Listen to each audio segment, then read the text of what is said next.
来看社会消息，宜兰一间国小的附设幼稚园，一个3岁半的查囡仔，在洗身躯的时阵，去互家长发现这下身是红骨肿，而且佫会发痛。问落才知影讲是困倒的时阵偷带药，去互老师拍下身。校方即阵是启动调查，甲这个涉案的老师升停职。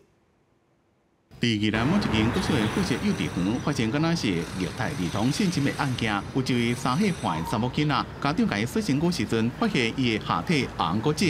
囡仔讲是因为偷带了，互老师拍私密处，家长甲伊带去验伤。有行为表现，他直接比给我们看他的私密处，说他那里很痛，然后甚至说老师怎么打他的状况都有准确的比，就是用手比出来给我们看这样子。代志发生在咧10月中，学校接到报案了，启动性病调查，访谈当事人了解代志发生的经过。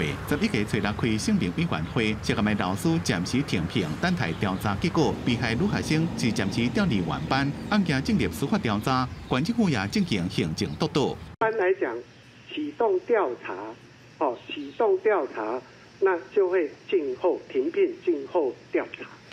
为了要调查真相，家长想要向学校调监视器，不过伫咧教室内面是无装。就面代讲，若教室内面有装监视器，万一囡仔伫咧学校出代志，有画面会当保护囡仔也保护老师。家长可能有一些部分想要了解的话，避免学校的被误会，然后或者是家长们他的理解的方向，可以再做一个探讨。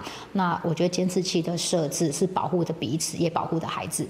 在学前的一个设施设备当中，目前没有规定说这个是必要的一个设备，所以目前是没有强制一定要装设。不过，伫学校的教室内面装监视器，有正反两边无同的意见。有一寡家长认为会影响囡仔隐私权。教育处是讲，根据教育部的规定，无论是国中小也是幼儿园，监视器唔是必要的教学设备，未强制学校爱装。记者综合报道。